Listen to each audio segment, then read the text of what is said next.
Hello YouTube people, today I'm gonna show you around the old Maxxforce engine for international trucks. This engine, I don't know what to say people.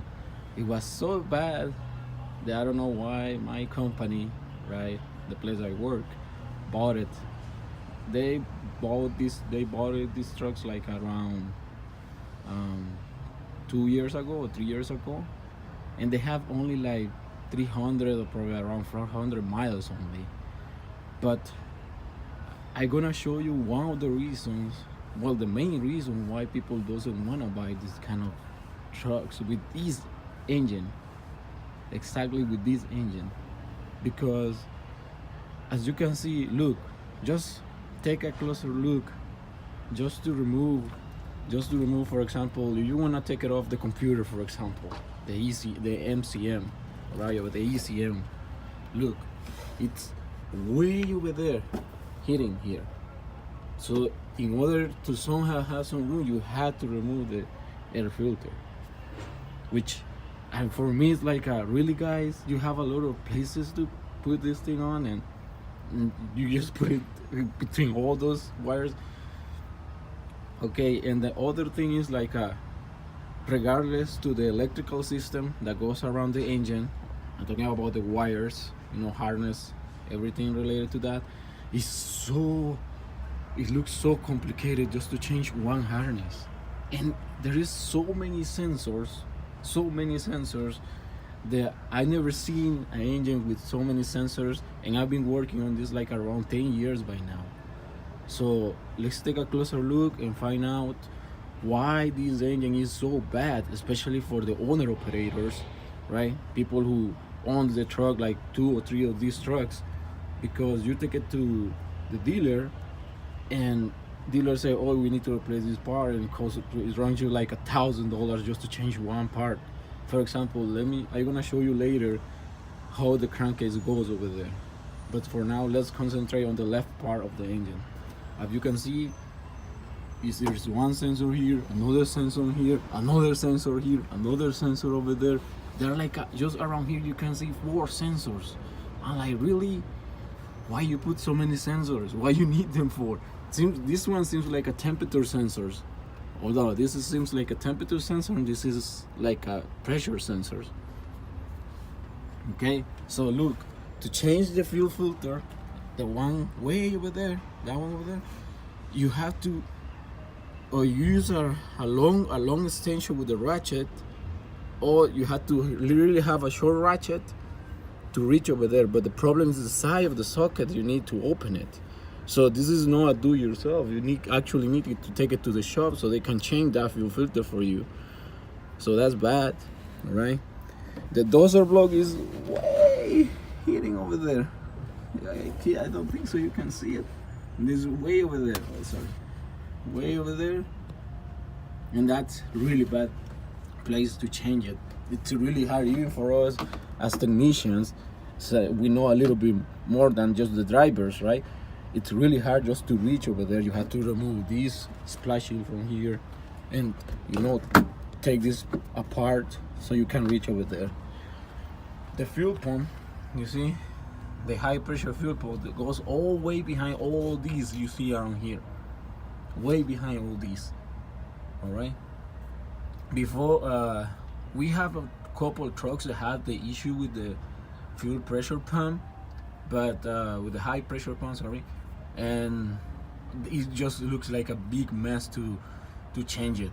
It seems really hard, but it is possible though, but it takes time. Yeah, because you have to remove that part from there. This part of the, I think it's part of what it moves the pump.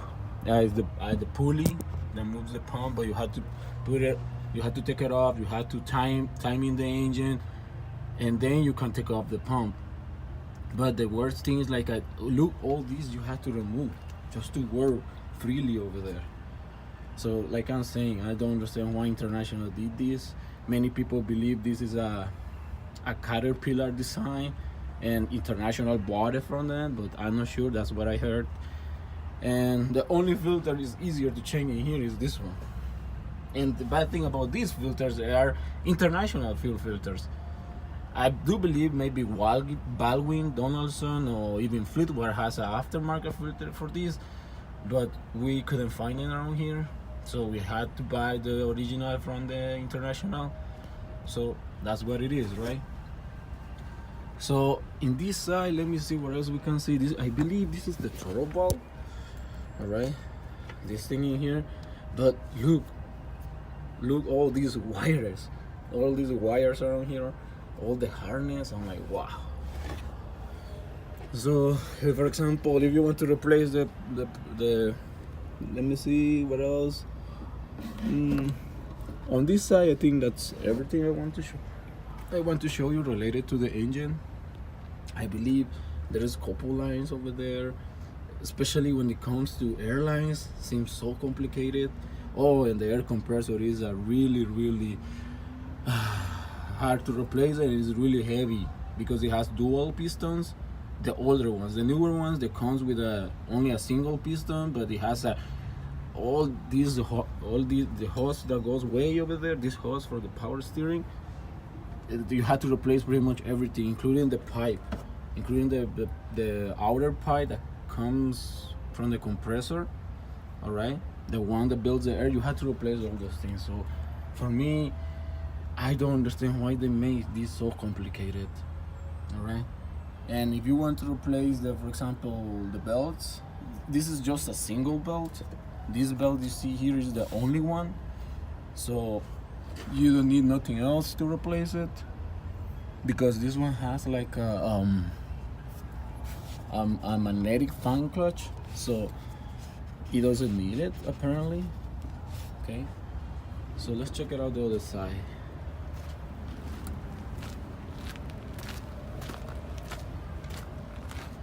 Okay, on this side is even worse.